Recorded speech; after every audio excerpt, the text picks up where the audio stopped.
Good morning, everybody.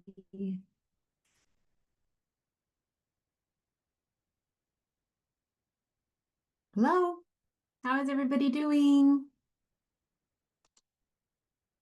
Good, good, good. Sorry, I'm just hopping on right at the very last minute, even though it's still 10 o'clock. That's okay. Happy Saturday, Carolyn. Good to see you. How's everything over the pond there? Everything is great. We're just getting ready for back to school next week. So it's good to see you, good to check in and Good to looking check in forward with to you. this session. Yeah. Absolutely. How many of you have started school already? Okay, Amy, Michelle. Okay, good, good, good. Some of you I know are starting soon. Michelle, I'm going to make you, Michelle Carver, I'm going to make you a co-host so you can let people in. Okay, perfect. All right, perfect. I know some people said they were joining on their phone, and that's fine. The only issue with people joining on their phone is if I drop things into the chat, which I will be doing, like extra little freebies today, I'll be dropping into the chat. If you're on a laptop, you'll be able to retrieve them. And then if you're on your phone, I know Amy, no, somebody else is on their phone, but I don't know for certain if you cannot get them on your phone on the chat box or if they go into your files, right? So everybody has the Files app on their phone, and I do believe it goes straight into your files. I just don't think people know how to get them out of their files. So that could be part of it, but I'll have to do a little investigating. But as always, if you are logging in on your phone and I share something that you cannot retrieve or download or access, just send me an email at helloliteracy@gmail.com and I'll be happy to just email them to you after this is over. So let's get right into today. Today's topic is one that's very near and dear to my heart because I have been teaching small groups for a very, very long time. It is a very, very powerful way to differentiate instruction and target delivering instruction and skills to kids exactly where they need it. And for me, also in small group, I can really have tabs on kids. Like I know exactly what they can and can't do in small group. And a lot of times kids try to hide in whole group instruction. They hide what they cannot do, or they copy their friend's answer, or they nod or thumb up whatever their friends are doing. And you don't always get that sort of immediate feedback from kids whole group that you really do during small group. And a lot of the lessons that teachers teach in small group require students to understand the directions that you're giving them in order to maximize the small amount of time that you have kids for small groups. So I know in kindergarten that amount of time might be 15 minutes. Guided reading, if you're doing guided reading, like if you're second through fifth grade and you're still doing guided reading because students sort of are past the decoding phase and you're working on fluency or comprehension or vocabulary in small groups, then you probably have them for more like 20 to 30 minutes. But when it comes to a child's level of experience being a small group participant, especially for preschool age students or 4-year-olds or 5-year-olds, they're still learning how to communicate with one another in small groups, let alone understand all the directions that the teacher is saying regarding the academic language. And so the lessons that you're teaching in the small window of time that you're teaching them are so dense with language for learning that the task and the content of learning the sound or the phonemic awareness task or the spelling or the dictation could often get lost on kids because they don't understand what you mean when you say initial sound or final sound, or when we're teaching rhyming or practicing rhyming, phonemic awareness, right? So one of the most early phonemic awareness tasks is rhyming, which is hard for kids. But one of the more foundational things we need to have in place before we teach rhyming is, do students understand the difference between same and different? Because if you don't understand the difference between same and different, you are not going to be able to do the rhyming test, because that is the whole thing that you're listening for, are same sounds or different sounds. And so you don't understand that. So that, I mean, that's one of them, but that's two academic language words right there that are essential when you're teaching rhyming. I'm going to go over the template in just a minute, but I also just feel like it's so key, that students know some of these tasks. And I'm going to go ahead and just paste one into the chat box right now that is really, really important, that when we're using, especially when with early readers, when we're using, I'm going to paste this into the chat right now. I may have just lost it. Let me take it one more time. You can now see. Okay, I'm sorry. Hold on. We've got a chat going on here. Obviously, I cannot multitask between taking screenshots and posting things in the chat. Okay. This is the problem with having too many screens and having mouse issues. Okay, I'm gonna get that. I'm gonna get that over there. I'm gonna get that over there in a little bit. I want us to, when we're teaching students early blending and segmenting skills, which there's kind of some new research around phonemic awareness, that those are the most essential skills to teach first, because blending and segmenting are the skills that students need to be able to decode even CVC words or spell CVC words. So blending is the most foundational skill. Blending is the most foundational phonemic awareness skill that students need to do to be able to decode words, 2-letter words, 3-letter words. And segmenting is the skill they need to be able to say the word and then produce the letters on the page. So if you're wanting to spell cat, you're going to say k, a, t, and you're going to say k spells C, and a spells A, and t spells T, and you're going to produce those and make those. And so with students that are learning that task and visualizing how words go from left to right, I want us to use a stoplight to help students understand what that means. And so I want you, on your notes paper, I want you to draw 3 circles in a row, where the left circle is green, the middle circle is yellow, and the last circle is red.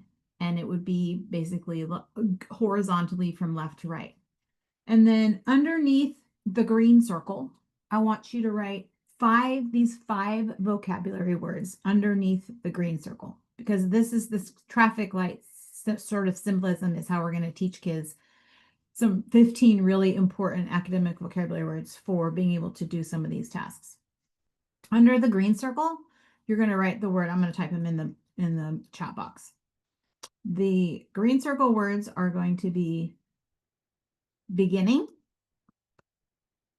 I'm going to put them in a row in the chat box, but you can write them in a list under the green circle. Beginning, first. They do not need to be capitalized. Start, front, initial. Those are 3 words that represent terms that we might be using with kids when we mean the beginning of the word, or the front of the word, or the initial sound, or the first sound, or the beginning sound. So these are important terms. And oftentimes we as teachers use them interchangeably and we don't even realize it. Okay. All right. Under the yellow circle, you're going to be writing these 5 vocabulary words: middle, second, next, center, medial. Those 5 vocabulary words mean the middle sound or the middle letter. And we use those a lot. So we often say things like to students like, what sound comes next? Or what's the medial sound? Or what's the middle sound? Or what's the second sound in the word? Like, right? We use these terms with kids. In the red, under the red circle, I want you to write the word end, third, last, final, and stop. Okay. And these are going to be terms that are going to be in, I keep having an issue right now with making this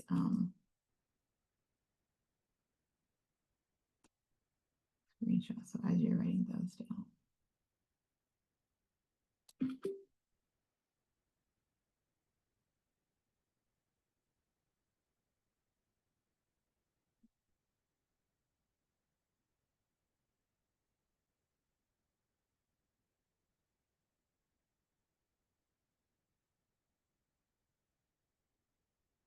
Okay. I just dropped it into the chat box, what I asked you to take notes on. But it's helpful. And if I were you, I might even make a chart or a poster that shows some of that. Okay. Because that's going to be, those are really, really important terms to sort of get kids on the road to reading. So let's get straight into the PrePink lesson plan. And I use the term pre-pink because these would be lessons that you would be doing with students before they started the pink lessons. If you use the pink lessons, can you let me know in the chat box? Or if you have not used the pink lessons, can you just put have or have not in the chat box so I can sort of see? Because it doesn't necessarily matter if you have or haven't, because if you have groups in any way, these are the lessons that you're going to do before you start any of your groups. Okay. So the lesson plans for whatever you do after this can be the pink lessons. Obviously, those are the lessons that start the foundational skill instruction. That's my phonemic awareness curriculum and the decodables and everything that go with it. But you don't need that in order to do this. If you have this, this is going to be important no matter what follows it. Ideally, this is designed for kindergarten or preschool because these are the lessons that are going to come before students even learn how to read. The pre-pink lessons begin with teaching short vowel A and I and consonants C, P, T, D, F, M, S, and P, I think D. Anyway, there's 10 in the first pink lessons, 10 consonants and vowels. So students, let me make this really clear. Students do not need to know how to read to do anything on this sheet right here. These really aren't technically reading lessons. They are lessons to get kids ready to do group reading. Okay. So the front is really a template. It's very sort of open-ended. This would be a whole week's worth of plans for one group. And then sort of your pick and choose menu is on the back. It looks like this. There's 3 columns. The first column is the group behaviors column. That's going to be really important. And I have brainstormed 43 group behaviors that you are going to want to be sure to at least might want to prioritize these. They are not necessarily in order of importance, but it's going to be important that you cover a majority of them because so many of the things you ask them to do in column 1, they're going to have to do automatically and quickly once your groups get started. Column 2 is the concepts of print. That is something that has long been research-based, that students at least need to know how to hold a book. They need to know that the front of the book, where the front of the book is, where the back of the book is. Again, getting back to front and back. They need to know that there's a title. They need to know that there's a title page. They need to know where page 1 is and where the story starts. They need to be able to know that words go from left to right. They need to know the difference between a word and a line. They need to know that when you get to the bottom of the page, if there's more than one line of text, they need to be able to know the return sweep and to go and start over again at the beginning of the next line and to return sweep to the third line. And then they need to be able to know that the page turns to get more out of the book. Those are really the first 10 that kids need in order to be able to start any group lesson with a book.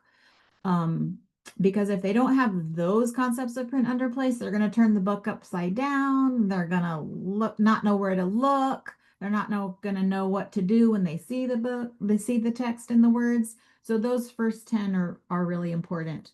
And then the rest would be really nice to know and will probably get covered when you start teaching your lessons.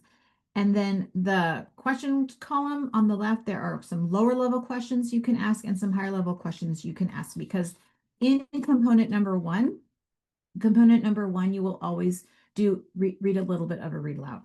So if you're looking at the PrePink lesson plan, the numbers down the left-hand column mean minutes, the number of minutes that you will spend per component.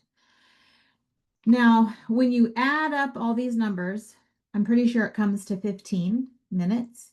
However, if you teach preschool or kindergarten, you know that you're not going to pull a group of students back to your table, and you're not going to do a 15-minute group. And this lesson plan template includes 1, 2, 3, 4, 5, 6, 7, 8 different things in 15 minutes, which is on purpose. I mean, this is by design. You are doing something for 3 minutes and stopping. You're doing something for a minute and then something else. It's a lot of quick, urgent, fast. You're changing it up every 2 to 3 minutes and doing something different.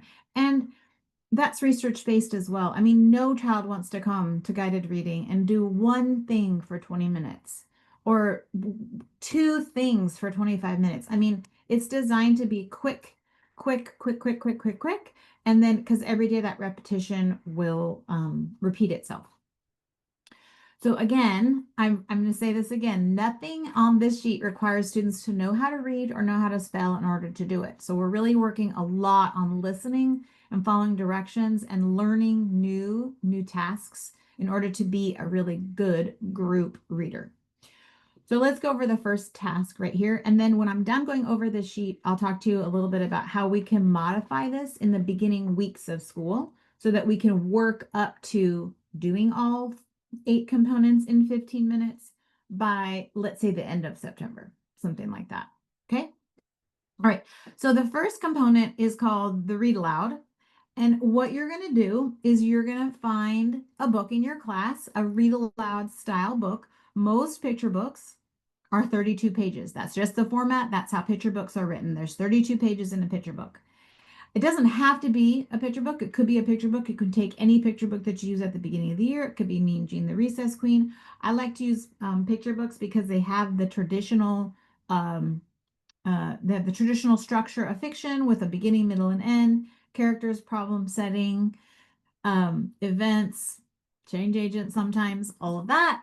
So with that said, you sort of get through the whole book by the end of the week. And so with that said, you are going to want to take a book and you're going to want to read 1/5 of it each day. 1/5 of it each day. So if it's a 32-page book, you're probably going to be able to read, let's just say there was 30. You're going to want to read 6 pages a day. So you read 6 pages a day, around 6 pages, 6 or 7 pages a day, and then you stop and you get a bookmark and you say, we're going to stop right here today and we're going to read some more tomorrow. Now, with those 6 pages that you're doing, with those 6 pages that you're reading, you are just reading the book to them, and they are sitting across the table and they are listening to you read. And you are saying things to them like, I'm going to read some pages out of this book, and I want you to listen to the words that I'm saying. And I want you to try to think about what some of the words mean. And then I might stop and ask you some questions to see if you're really listening and comprehending, paying attention to the story. Okay, because really good readers, either when they are being read to or they are reading to themselves, they don't just read the words, they think about what the words mean while they're reading. So you're being really explicit about the job of a reader and a listener to a story. And so as you're reading the story to them, and it can be a, Mean Jean the Recess Queen, or it can also be a book like a Froggy book, any type of kindergarten favorite style book. And so you're not going to stop on every page. You're going to read like a reader. And the reason why you're reading real picture books to them and not reading decodable books or not reading simple readers to them is because you've heard that expression, begin with the end in mind. So you really want them to hear what a real story sounds like. You're kind of like, you're not only you're modeling that fluency, but you're projecting for them what they're going to be able to do someday is be able to pick up a book and read these books and understand what they mean. Cry at the sad parts, laugh at the funny parts, and just overall enjoy the story. So, but you have to sort of pick a page in the book, and you can write this down ahead of time, or you don't have to. I mean, I feel like everyone in this room is probably really good at reading a page and asking kids a couple of questions about it. And at this point in the lesson and in the year, the questions that you ask kids are going to be very literal. Okay, because we're still learning question answer relationships, very literal questions. So you reading a story to students, the page is like, let's say you're reading the Froggy book. You're reading the page and the page says, Froggy woke up, looked out the window, got dressed, and said, I'm going to go for a bike ride today. Okay, let's say that is what the text said. So you might say to students, what's the first thing Froggy did after he woke up? Okay, the answer is he looked out the window.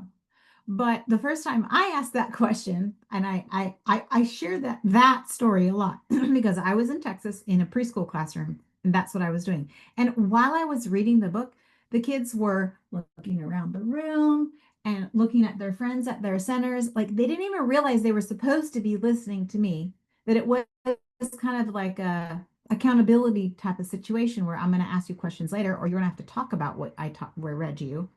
So kind of really even just inexperienced listeners, like readers, listeners, and you know that all goes back to like, well, have you been read to before? You know, have your mom and dad read you a story before? Do you know that your job is to sort of like listen to and enjoy the story and not have your attention span go off 30 seconds into the book or 5 seconds into the book or flip through the pages really fast? That's not what reading is about. So you'll know real quickly who's been read to and who hasn't been read to, and you need to get everybody up to snuff. And that's why you're doing this first section, because you are sort of playing catch up with kids that have never been read to before and don't know their job during a read aloud. Okay, so what I usually do then is, because students are at that point maybe reluctant to answer, I will let students just, you know, even like shout out the answer or comment, oh, he looked out the window.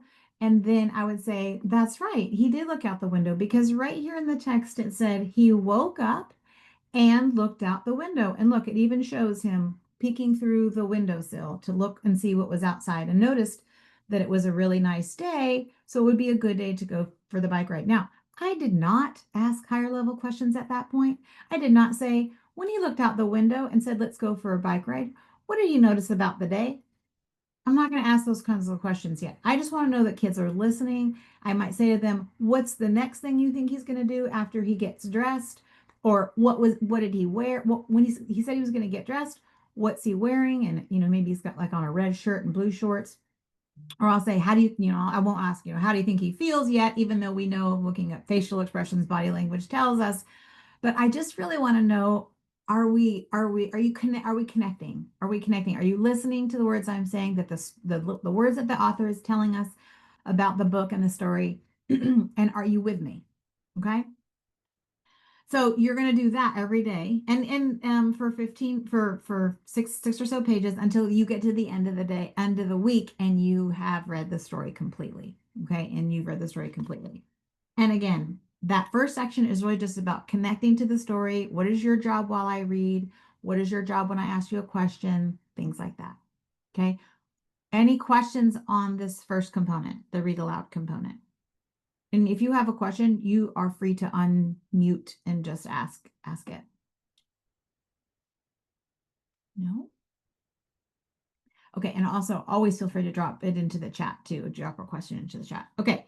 The next component, after you finish the story, you say, okay, let's, what I would do then after the read aloud book is I would pass out some books to them. They don't have to be the same title. In fact, I would prefer that they would be different titles. So if you have some even old leveled readers, or the decodable books are fine, it doesn't necessarily matter. You just want to have books in front of them that have all the features that you're trying to teach. And you're not going to be teaching all the features. It says here, just pick one. But if you look on the back, it will say front of the book, back of the book. It doesn't say, but I might say spine, right? Like the center part where the staples are. And so you might choose front, back, and spine to be your focus for day one. Okay. And so you're going to say, when we hold this book, the front of the book is this part where the cover is, the title, and all the pictures are going up, and the title might be big, and sometimes it has the author's name on it. We'll talk about the author and the illustrator later.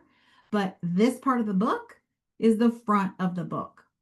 And that's where the story begins. And then you might turn it over and say, the back of the book is where the story ends. When we close the book, we see the back of the book. And these are terms that students would need, like the book is still closed for all of this. So the front of the book, the back of the book, the cover, again, front of the book and cover are synonyms. Front cover, back cover, and the spine is sort of like where it folds in the middle, but it's on the outside. So think about you're just like going through, being as explicit as you can about what some of these terms mean. And then on day 2 for concepts of print, you might pick 2 more, like you might pick the title and the author's name, because the title and the author's name are on the front cover that you learned yesterday. So we're going to continually pull in the past concepts that we've taught and add it on to the next day. Okay. We talk about the title. We might talk about how it's in a bigger font. We might talk about how font means the different types of letters that designers like to use. And you might even have a couple different books with a couple different titles and fonts and colors, and how the job of the title is to tell us what the book is going to be about. And once we know the title, we should be thinking, oh, it's going to be tell us if the book is called Cats, then we're going to be thinking, oh, the book is going to teach us things about cats and different things that cats do. And so that's what the job of the title is. And then the author at the bottom, it's going to probably say written by or by. And that's the person that wrote the words in the story. So again, being really explicit every single day, going over those concepts of print, and try not to spend more than 1 minute on those concepts of print, but always bringing them in every day. And it's your call whether you're going to pick new concepts of print every single day or just only stick to front, back, cover, title, author the whole week or not. It's completely up to you. But again, not more than a minute. One of the things that makes this template successful is that you really do stick to the timetables, because you will have enough time to get through everything if you stick to the 1 minute and not sort of elaborate on parts and pieces. Okay, questions about concepts of print, the concepts of print component. Again, students don't need to read, don't need to know how to read to listen to the story, and they don't need to know how to read to understand those concepts of print, little lessons that you're doing, those little mini lessons. Okay. All right. The next component is echo reading fluency. And echo reading fluency is where let me get a couple of like little flashcards. If you have flashcards in your class that you use for, I took some to my training on Thursday and I don't think I brought them back. Let me see what I've got here. So echo reading fluency is you're either going to echo read letter names with them, or you're going to echo read letter sounds with into them, or you're going to echo read pink vocabulary cards with them. So here's how that works.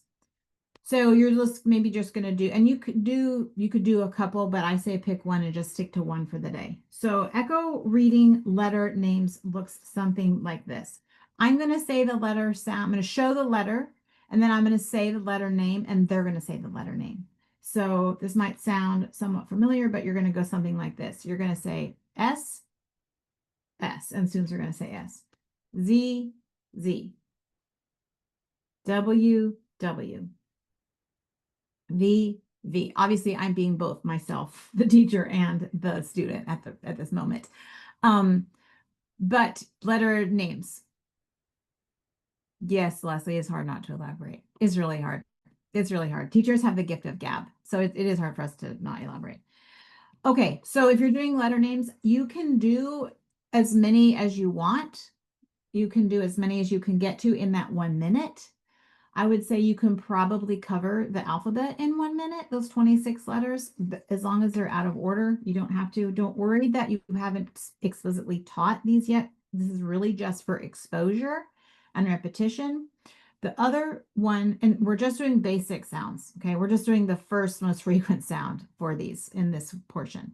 When we get to G, we're not going to say G and J. We're not going to do that yet. When we get to S, we're not going to say S. And sometimes this is when it's a prefix. We're not going to do that either.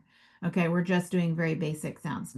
For letter sounds, if you just choose letter sounds, it's going to sound something like this. T, t, mm,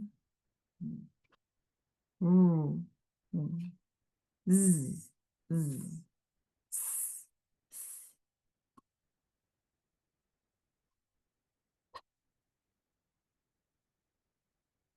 I, I. Do short sounds only. We'll learn the long sounds later. So that's again, that's what it means by echo reading. It means I say it first and you say it after me. I say it first and you say it after me. And you'll have students in your group at first when you do it that their voice will be very soft. They'll be very reluctant. They'll wait a long time to give you their answer, even though you literally are telling them what to say because you're saying it first. They will just be so hesitant and so unsure of themselves. You will want to positively reinforce when any one or two or three of them are in the group are like, I really like your nice strong voices, or I really like your nice strong sounds. Thank you so much. I can't hear you. A little bit louder, things like that. So you want to really build that confidence as well.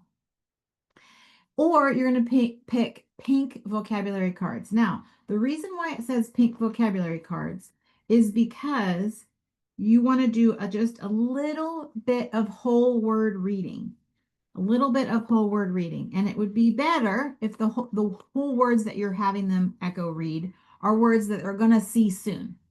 So these are some of the pink vocabulary cards. So you're going to be having, so this is from the book, book 5, The Man. So all you're going to do is you're going to hold up the card and you're going to say, pat, pat. What's the word? Pat. Cat. What's the word? Cat. You're not going to elaborate and go into meanings at this point. You're just showing the words and asking kids to read the words after you, echo reading the words. So again, I read the word, you read the word, I read the next word, you read the next word. That's it. They're really just repeating you, and they're not necessarily reading from left to right. They're just repeating you, but they're seeing whole words and what whole words sound like. So pick letter names, letter sounds, or the pink cards each day and just get through what you can in 1 minute. And if you're not doing the pink lessons and you don't have the pink cards, then you're going to just write some words on index cards, write some CVC words on index cards that they're probably going to see when you do begin starting your reading. Okay? Questions on the letter echo reading? I just have a quick question. Yes. Are we better to, as you mentioned before, like zone in on those first few beginning letters? So use those as the letter cards instead of throwing the whole alphabet in, or does it matter? Or You know what? I think it's really going to be up to you, because I feel like they probably got exposure to all the letters in preschool, like almost like the whole sort of array. And like even when kids sing the Better Alphabet song, they're singing all the letters, even though they didn't get explicit instruction in all the letters. And so since this is not explicit instruction in all the letters, it's just exposure to these letters and their names and sounds, I think that's okay, because they're going to get that explicit exposure to the other ones. Now, closer to starting pink, you could pare them back to just those 10 they're going to be getting in pink. But I think it's okay. I think it's okay. I think you can go through all of these and you can do it quick, because it's almost like you're giving them maybe some keys and tools that they might actually need prior to giving them that explicit instruction. Does that make sense? Yeah, I think so. does? And Thank you. but you're right, and you're going to be the best gauge of that. If you feel like it's too much, then don't. But you know what? Here's the thing, and I know what you're getting at. I think I know what you're getting at, because I was in a kindergarten class in California at a school. Then I was doing a small group of pink, and it was September or October in kindergarten. And I was just working on a pink lesson with a group of kindergartners that hadn't had any groups at all because they were all over the place. And I could tell they didn't know how to sit at a group and be in a group and never had been in small group instruction before. And that happens a lot in kindergarten. But while I was working with those pink kids in pink one, working on short A and short I, and then CPDT, those 8 consonants, the rest of the class was matching upper and lowercase letters of the alphabet of all 26, which is a little bit of a red flag to me because I'm like, wait, I know you all haven't had this instruction in upper and lowercase letters yet the center work that you're doing is for some kids like way beyond what because they haven't learned all those letters and sounds yet. So a more appropriate center, and like we're going to have a PD later on when we get into some of the lessons on like what the center should be while kids are working with these groups, but a more appropriate center for the rest of the kids when they are working, when most of the class is working in the pink one area, is uppercase and lowercase matching of A and I, C, P, T, D, F, M, S, and F. You know what I mean? Like it should match. What they're working on in small group should match what they're working on in whole group, because what they're working on in whole group is supposed, and not whole group, but centers. What they're working on in centers is supposed to be 4 to 6 weeks of additional practice on the skills you just explicitly learned in small group. It shouldn't be like, okay, just a little bit of everything, little smattering of everything. It should be like that. It should be really targeted to sort of really hone those skills. Okay. Next section is writing fluency. Writing fluency. And writing fluency is a little bit like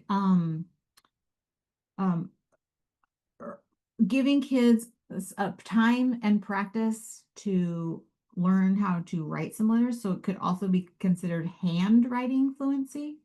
It could also be considered looking at some letters, some magnetic letters, doing some Play-Doh, learning how to write a couple of letters, specifically letters that are in their name that they might not know how to write. Even just that job of holding a pencil and how hard it is, or holding a pen, or putting a cap back on a pen. I mean, I have some kids that takes them 5 minutes to take the cap off, put the cap back on.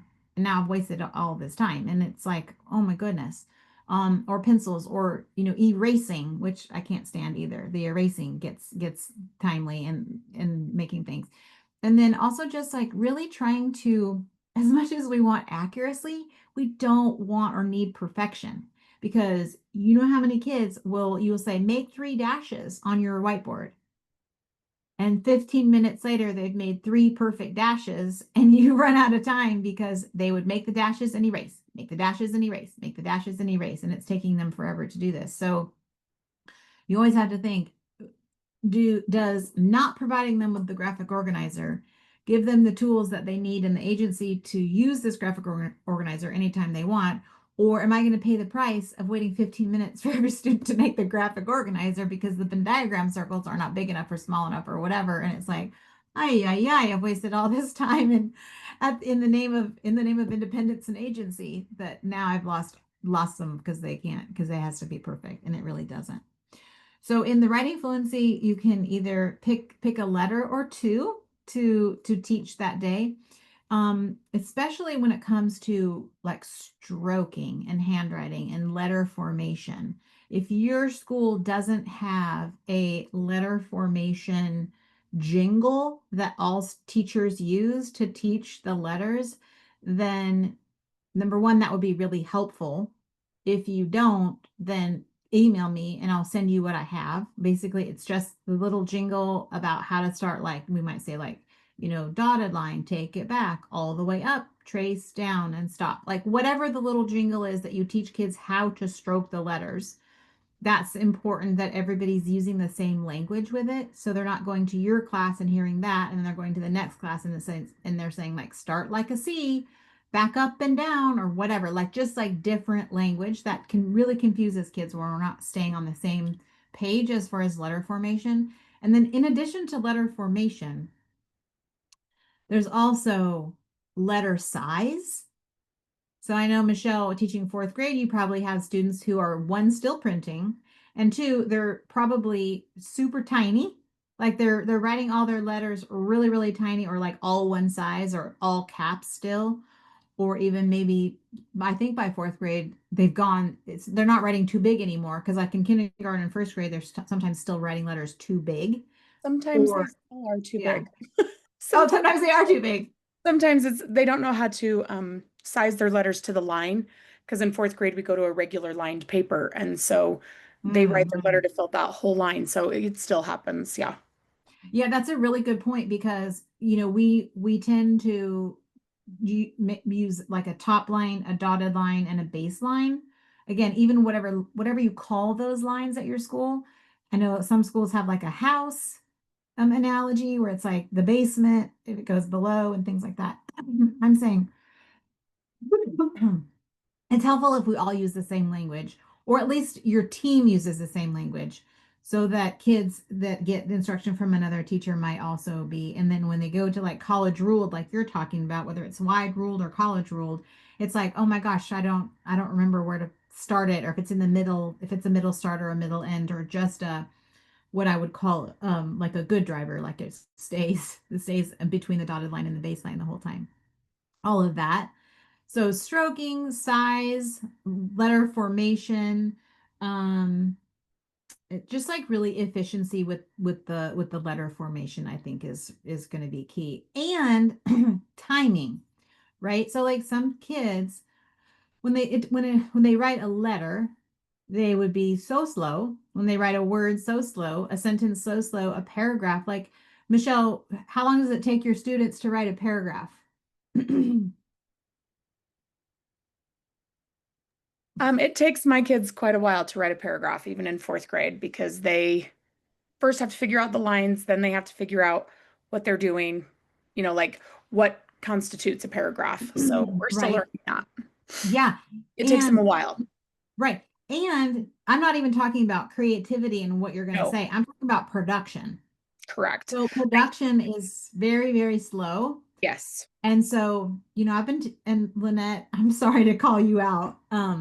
But we've been teaching for a long time. We used to do something called copying off the board, like when we were in school, and kids would have to just copy text off the board in order to practice handwriting.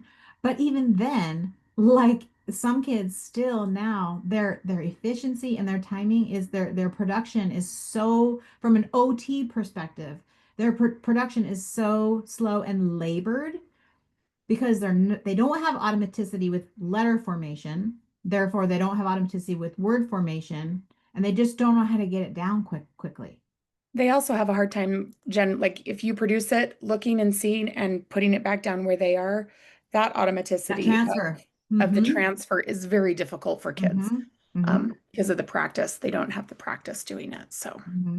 And for anybody in Lynette, you can pipe up in this too, but I feel like, there's something with when the plane is 90 degrees on the board, but then also the plane is, like 100 is 0 degrees, like when they're looking at it on the paper. So there is something to that that kids do have that hard time with that transfer.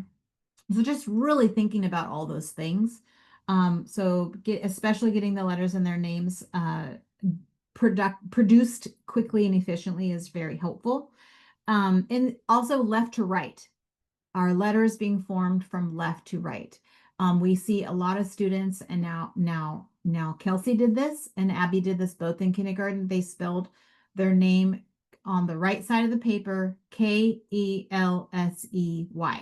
So it was like a mirror, and I would see that and get scared because I'm thinking, oh my gosh, like she's not producing her name correctly. She's literally writing it in a reverse like a mirror. And I'm like, what is happening in her brain or her eyes or whatever? Leslie, you're laughing. Because most parents would be like, should I be scared or is she gifted? I know. Right?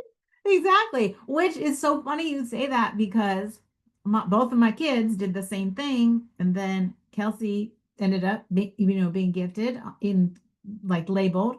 And then Abby was labeled, like she was ended up in special ed from third grade to 12th grade. Like, it's like she needed help. I mean, and Abby was gifted as well. Like she had a high IQ, but low, how they do like the discrepancy in their IQ versus their performance. But Abby she really was reversing letters and doing all the things. But you're absolutely right about that. And it's like, we as teachers were like, well, I don't know. We'll have to wait and see. Like it really doesn't indicate anything at that point. So yes, but helping students, again, understanding left and right, like even on the initial traffic light thing we were talking about at the beginning, like the left and the right, because again, the left is green. We want so many students. It's so ingrained for us as teachers that kids know that we start reading on the left and go to the right, but it is not for them. It is not for them, especially from words going from left to right, producing letters from left to right, sentences going from left to right, books going from left to right. It's a lot of things that we just really take for granted as teachers when students enter school. All right, and then I say here like shapes and simple objects. I say shapes because there's going to be some shapes on the dictation page in kindergarten. They have to know circle, rectangle, square, um, mm, hexagon, I'm not sure, trapezoid, something like that. There's some basic shapes on the kindergarten assessment that they have to know. And I think those are all part of the math strand. But we want to teach them some of those and in that point, because we're going to be asking them sometimes in groups. We're going to say, put a circle around the blah, blah, blah, blah, blah. Or we're going to say, box the suffix, blah, blah, blah, blah, blah. Well, we're going to ask them to put a rectangle around things and put a square around some things. And then we want them to have some automaticity and fluency with making and producing basic shapes. And then the simple objects there, I've talked about that. If you've been with me for any length of time, you know how I feel about that. It's been giving kids some tools to like be able to communicate themselves when they draw, especially if you teach preschool and kindergarten. A lot of students will draw their story first and then write their story. So we need to think about what kinds of things are they going to be wanting to learn how to write about. So let's teach them how to make a house. Let's teach them how to make a tree. Let's teach them how to make a flower. Let's teach them how to make a butterfly. Let's teach them how to draw a car, a simple car. And I'm saying simple, guys. I'm not getting into like, like the art museum here. I'm just mean like simple bus, um, simple, simple faces.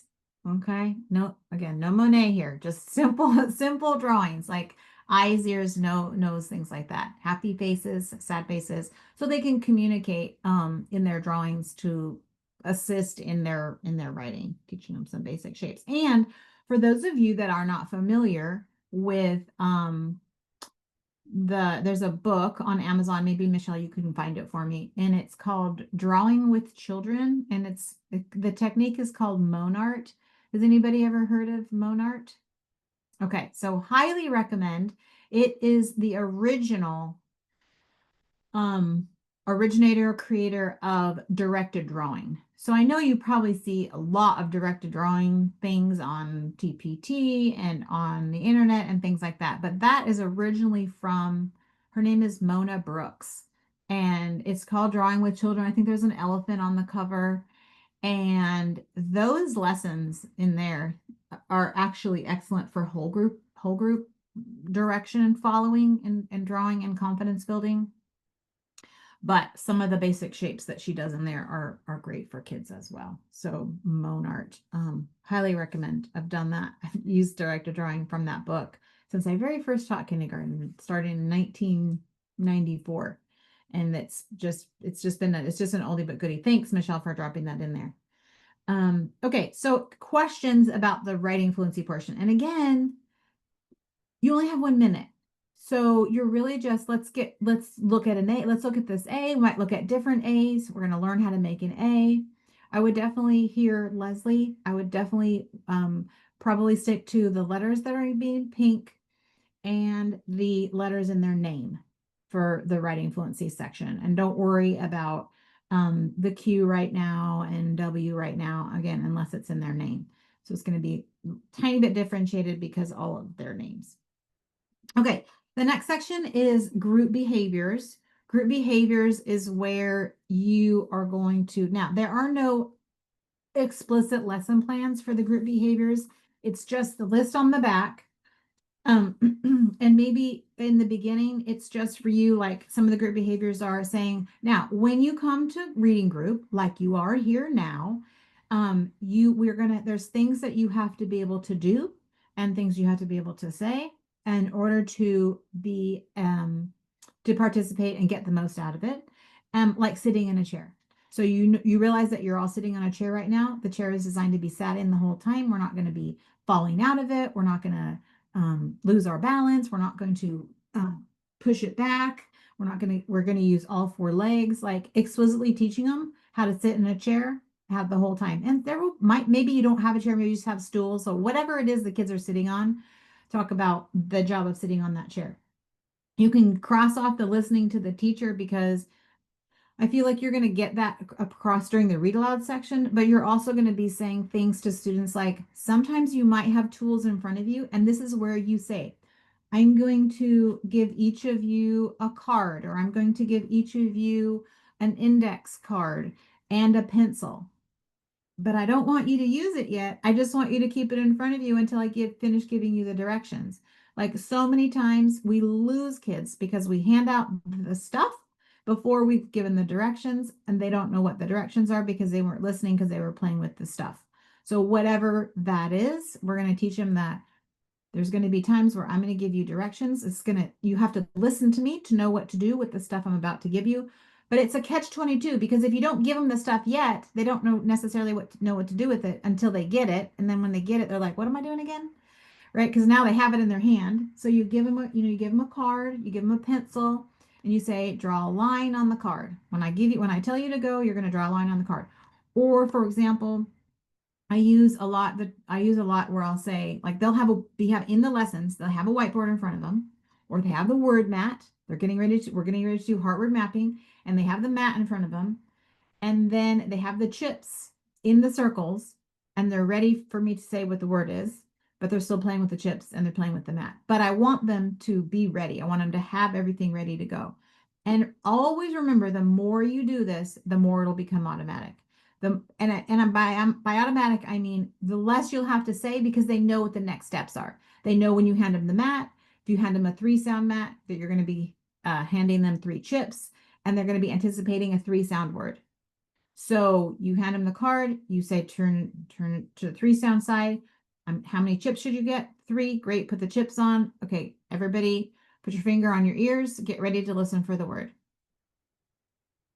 You're looking around, you're looking that everybody's followed the directions, and then you get ready to say the word, and you say, the word is said. What's the word? Said. And now you say, said means the words that authors use when they want to say that somebody is talking in the story, like, get out of my field, said the farmer, or it's time for school, said mom. Like an author will use the word said in stories a lot. So now you've given like the word, they've repeated it, you've given the meaning. Now you're going to tap the sound. So they're going to get your tappers ready. So everybody get your tappers ready. This is what I would say to the students, get your tappers ready. S, D. How many taps did we tap? I want them to say 3 because we did tap 3 fingers, but also big clue in front of them where we've got 3 sound boxes and 3 chips in front of them. Then we're gonna move the chips. Okay, everybody put your finger on the first chip, the left chip, the initial chip, right? So like again, getting back to where am I pointing, where am I pulling, things like that. And we're gonna say the sounds. S, D.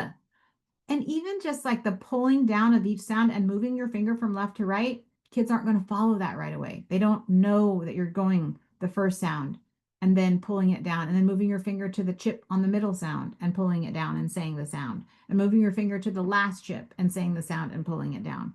So even that is explicit at first. So the whole idea of like listening to the teacher and giving directions. And that is why there's so many of these group behaviors that we want to make sure that kids have in place before we start groups, because they're going to have to be responsible for doing so many of these in the group while learning a new concept or skill, a new target focus skill. Okay.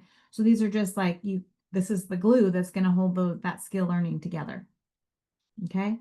And it's up to you just to pick the ones that you think you want to go with. If I were doing it, I would either cross off as I teach them, or I would put the date next to it that I taught it. And that would ensure that I knew that I most recently taught it, or I've already covered it, or you can use a highlighter and highlight through the ones you've done already with a date next to it as well, just to keep track of the ones. And I would do the same thing for the concepts of print. Questions about the group behavior? I know I can go a little bit over, but if you have to hop off at 11, that's fine. Questions? Okay. And then the last three are the more academic tasks here. But again, you don't know how to read, don't need to know how to read or spell in order to do them. The first one is the picture sort. And the picture sort this is one of the things that I'm going to give you in order to do this. But let me go ahead and show you right now what that looks like.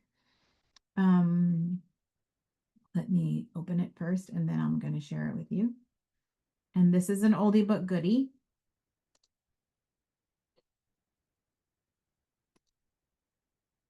This is it's called the alphabet tracing book, but it looks like this, my alphabet book. And you're going to have to put these together for kids. I would only make 6. You don't need to make 20 or 26. You can just make 6. There's multiple ways to use the book, but it's going to tell you in the book what to say in the book. And you're going to go to this page right here. It gives a little page about research. Sorry, Sunny wants out. Tanner wants out. They were protecting me for a little while, but now they want out. Okay, so what's going to happen here is you are going to make the books for the kids, and you are just going to read to them at first, and they're going to be reading along with you. Okay, they're going to go apple, apple. And there's two per page. So if you're making books and you run books, and to make masters, there's 2 masters per page. Ball. And with the alphabet tracing book, we're just going for letter sounds because we just want this to transfer to decoding. We're not doing letter names in this because we want kids to see the print and say the sound. Ultimately, that's what we want kids to do, say the letter and say the sound. So the same B. The reason why there's 3 on the A page is that there's always this funky font, this funky A. There's also a funky G that's going to be on the G page as well, so that kids can see some of these funky letters and know what they say when they see them. That's the worst thing, is that students see it and they don't recognize it because they've never seen that type of font before. So that, again, we're going to say, again, just the most basic, first initial, most frequent sound, girl. And again, they're saying that first, should hear that first initial sound in the picture here. House. All right. And so those are going to be for you. So here's what I'm going to do right here. For those of you that are on a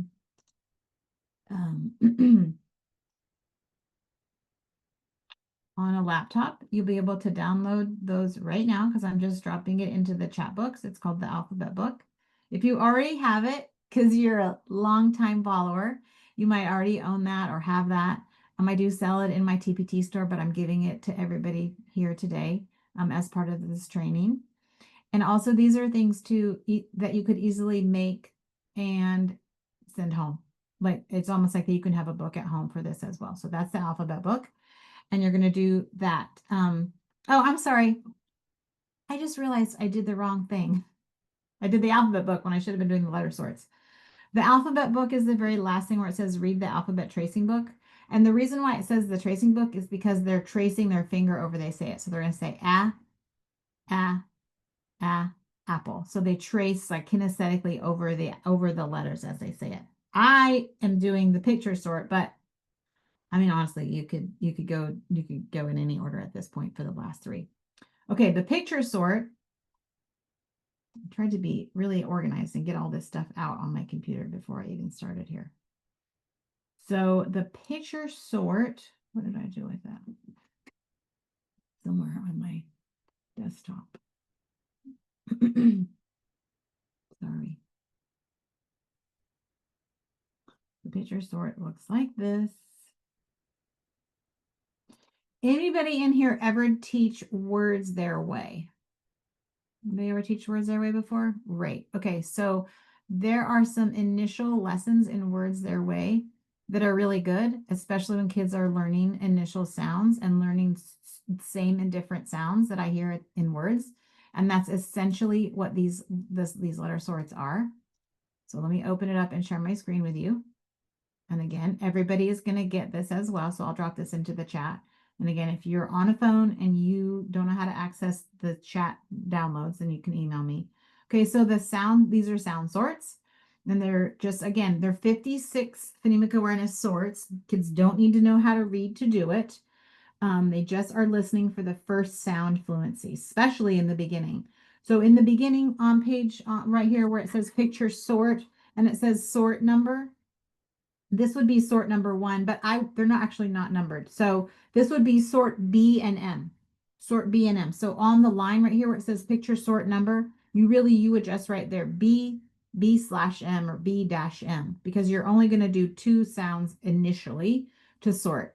So what you're going to do is you're going to run 6 copies of this page, and you need to get baggies for kids because again, you don't want them to cut these out because it'll take 15 minutes and you don't have that kind of time. So you want to make 6 copies.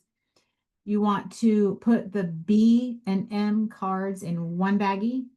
You can put the R and S cards in another baggie for another day. And then then when students do this, they're going to take out the B and M headers. See the gray headers at the top? There's a bear and a milk carton there. So these right here, these are the headers, and they're going to put them on their table right in front of them. And every student is doing this. So you can see right in front of them how they're doing it. And you're going to go over each card. They're all mixed up. And the first time you do this, you might do this whole group, small group, where everybody's helping sort one set before you give everybody cards. Okay, so teach them how to do it with just you. Say, help me sort these cards, and turn the cards around so they're facing them. And you say, so some of the cards have pictures on the cards that sound like bear at the beginning. And some of the cards have pictures that sound like milk at the beginning. And so it's our job to figure out which cards start with which same sound. And so we're gonna sort. Again, you need to know what sort means. You're gonna sort the B sound cards in one column. Again, what does column mean? You're gonna sort the sound cards in another column, under the okay, so now we're talking about under and prepositions. So basically, I would teach them that I would hold up, because a lot of times teachers use clip art that kids don't know what it is. Sometimes I don't even know what it is. I can't even figure it out. Or I'm like, what is that? So we have a bunny. You're going to tell them we have a bunny. We have buttons. We have balloons. We have a bat. We have a banana. That barely looks like a banana to me. I'm just saying, but it's somebody's clip art and it's a banana. Then we have a mitten. Some kids might not know what a mitten is because I know my kids never wore mittens, but if you live in snow, you know what a mitten is. Mitten, you might actually be reading the book The Mitten by Jan Brett that day or for that week for your read aloud, so they know what a mitten is. Then you have a mask. Okay, that is not the type of mask kids are used to. I'm telling you right now, that is more of like a charade mask or a Mardi Gras mask, which is a whole nother background knowledge piece they might not get. Then we have a mop. Kids don't know what that kind of mop looks like because only restaurants use that kind of mop. So again, I'm getting into details that kids get hung up on. And then we have a mermaid. A mermaid is a fictitious character from perhaps The Little Mermaid. And then we have a mouse. So getting past what these things are and then being able to sort them by first sound is going to be the next task for kids to be able to do. And I would have kids sort the B and M cards for a few days in a row until they get really fluent and automatic with it. And then once they do, then you can introduce them the R and S cards and do it all over again, listening for the first sound. Does this card sound like the beginning of rainbow or star? And they're sorting them out. And this set right here, I'm just going to show you real quick. This this product that you're getting has, well, let me go this way. It has sorts that go all the way up through all the letters, and then they go up through word families. They go up through all the short vowel word families, and then we have vowel teams here, and we have yeah, I think it just goes through the most common vowel teams. Yeah, it does. It goes through the vowel teams, and then we have some digraphs in here as well. And when they do the digraphs, they would be sorting all three columns at one time, not just the C and then the H and then the CH on the third day. They're doing all three. And so those are going to be, and then we have some blends as well here, some blends, listening for blends, and looking, I haven't opened up this file in a long time, but then we've got some blends. Oh, we've got some, okay, we've got some blends with silent letters in there as well. So that is for you as well. So let me quit this and share this with you.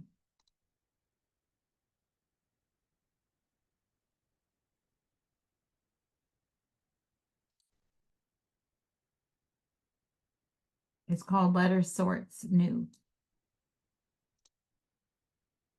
Okay, so that's coming. It's doing its thing. All right. And then the last component is phonemic awareness. And again, you're only going to spend the picture sort actually takes, it'll take you the full 3 minutes. It'll take kids 3 minutes to do it. And you might not feel like you have enough time. And we'll talk about time in one second when we're done with this. But the phonemic awareness activities there, the listening games, they're very Haggerty-ish, where you are going to be spoken word means concept of sentence. So you're going to make up sentences like today is Tuesday, and kids have to go today is Tuesday, right? Where they're figuring out how many words are in it. It's better if they can kind of produce it as they go. Try not to give more than five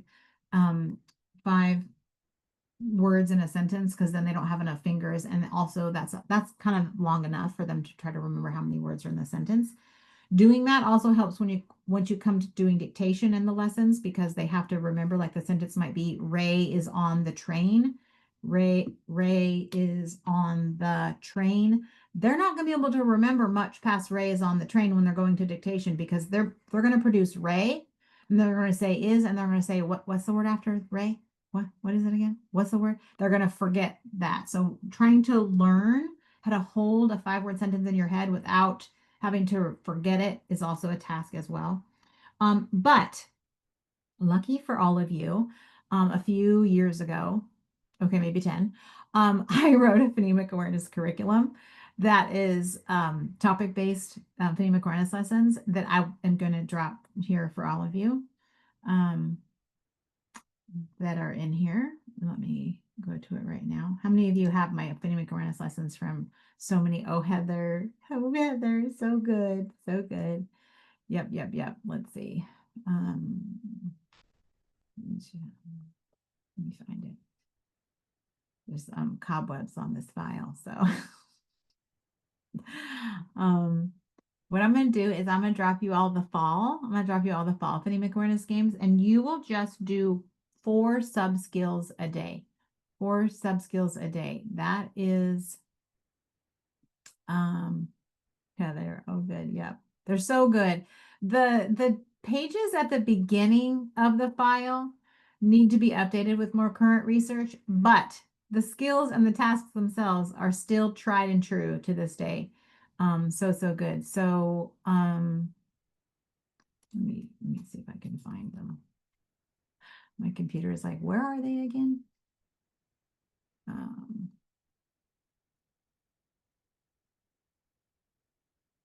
Is the only one that I didn't file that I didn't pull up before we started here. So okay. Bear with me. Looking for freebies are not easy.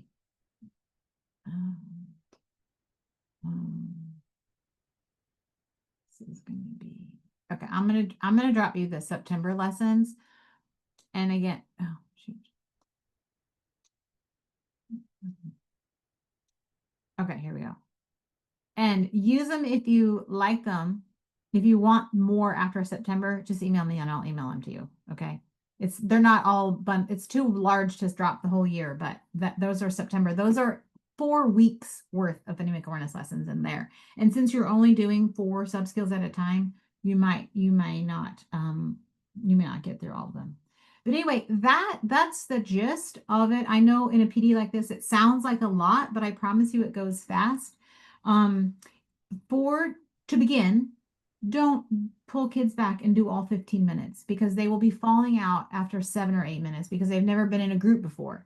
So, Carolyn, I knew you have the littles over there in the UK, and you need to just do a couple components at a time and then send it back to the seat until they get used to coming to group. And you don't want kids to like get tired of it or feel like they're so exhausted at the beginning from coming and doing all these 8 things in 15 minutes. I mean, they're going to need a nap after doing all these components in 15 minutes if you start sort of dive right in. So just do like half one day and half the next day and maybe every other day because you want to do this with all your groups, all your kids that are going to be coming to group. So I would say that's going to be something like, probably by the end of the first round, maybe 5 minutes, 6 minutes, 7 minutes. I mean, if you do 5 minutes, you're doing the first 3 things and then you're done. And then if you want to do the next couple of minutes, like maybe do the writing fluency, the group behaviors, and the picture sort the second day, and then do the phonemic awareness and the alphabet tracing book on the third day, and then sort of repeat and start over. So it's always kind of like fresh and new, something different.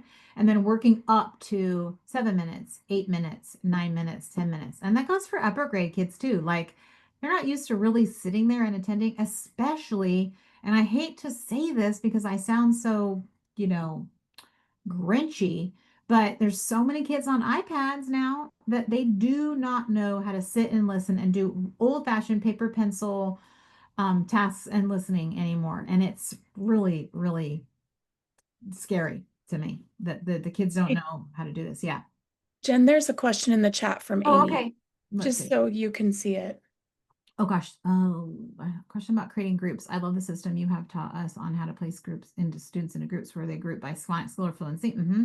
I had grouped my students by skill, but there was a last minute change in scheduling due to an adoption of the new list. So with this new schedule change, I'm required to pull the students during special. The student will not be working on the same skill necessarily due to this change. How would you address the skill you are working on? Okay, so that question, I work with 5th to 8th. Okay, so that's a good question. Every school, almost every school that I work with has an adoption of some kind, has a box curriculum that they have to do or they have to use. And that is that whole group dose of what the publisher says all kids should be getting at this time. Unfortunately, like any math curriculum, no 2 kids or no 26 kids are in the same spot in math. And so even doing math groups I would suggest doing math groups. So whatever it is that they're getting whole group or that they have to get whole group, that's a requirement, that you don't need to worry about that. If that's what they have to get and that's what they're getting whole group, and that's really not differentiated. It's not what they need, or it's above what they need or below what they need. And we all know that that's been like that for a really long time. And that's why the groups are so good, because the groups are targeting the child. The groups are targeting like children who need the same skill. So continue to do the small groups. Unfortunately, you have to pull them during specials, which seems like a contract violation for you, but that's something you have to deal with. But I feel like regardless of when you're pulling them for that small group, for that skill group, that it should be where they are on the placement test. They should be getting exactly what they need from you, regardless of what they're getting whole group. Does that answer your question? Who asked? Amy asked that question. Amy, you can ask it. You can unmic and ask or clarify if you want. Can you hear me? Yes. Okay, great. So I totally agree with that. And I had grouped them like by skill. And then so I'm just pulling kids out as like the interventionist. So now I have to pull them from special. So now it's just random kids. So it'll Oh. be like the kids that like scored low on iLearn, and then given an assessment to see if they need to come to me through that. Mhm. And then now my groups that I had done, like, because I had done like grouped them by Yes. phonics skill. Yes. Yes. Now I'm just getting random kids. So I was like, oh, that Oh, doesn't really oh work. yeah, it doesn't really work. It doesn't. Well, and that's the thing about things Doesn't like really- iReady and like some of those assessments or like the map and the star tests and things, like they Yeah. don't, well, and especially like M class, right? Like Dibbles is probably the worst at breaking out skills that kids need because those are just like screeners. Right. You know, Right. they only just tell you, oh, they're in the red, but they don't tell you specifically why. So, what interventions would you be expected to do with these kids that are these random kids that you're pulling from those assessments that you named? Exactly. And I had described that I wanted to see first if they had any like phonics gaps, so like Mhm. I was going to use your system Yeah. with them. That was my Mhm. plan. And then from there, move on to like word connection so they could work on like Mhm. multisyllabic words, and then any like comprehension or fluency skills that were lacking. But I wanted to, start with if there were any phonics gaps first. So now Right. I just have this group of kids they'll be the same grade, but not necessarily the same skill. So I'm Right. trying to like revamp it Yeah. so that I can So, address like the kids who are going to not yeah. necessarily have the same gap. If I were you, I would still use the assessment. You might possibly need to use the alternate assessment that I shared last week, where it's Mhm. just word lists for each group, because you definitely want to take, let's say how many total kids are you going to be working with? Total. Total like 30. 30. Okay, so you want to get those 30 kids into two groups. And the one group is kids that need phonics interventions and kids that are past phonics interventions and they have phonics, those pieces in place, but now they need either vocabulary fluency or comprehension. And so there's you're either gonna have group one, which is needing phonemic awareness and phonics, or you're gonna have group two, a second group, and they need fluency, vocabulary, and comprehension. So get those 30 kids onto two lists and Okay. based on giving them the quick placement assessment, because if you pass all 12 questions, doesn't necessarily mean you know how to spell them all correctly, which I do recommend using it as a spelling assessment as well, because that's very Mhm. telling. They probably won't be able to spell most of those words. Um, and and that way you can sort of break them apart and sort of go from there. Okay. Yeah. And then for the group one, you are going to be using my lessons. And for group two, you're using more like passages and talking about like the warm strands of like Scarborough Road. You're talking about like background knowledge and sentence structure and metaphoric language and, literary knowledge and things like that. And so if I had like, let's say I made those lists, and then at like, let's say my 115 group, they come in and like two of the kids are working on phonics and two are working on No. that. Just do that Yeah, it's group. going to be hard to see both groups at the same time. Mm-hmm.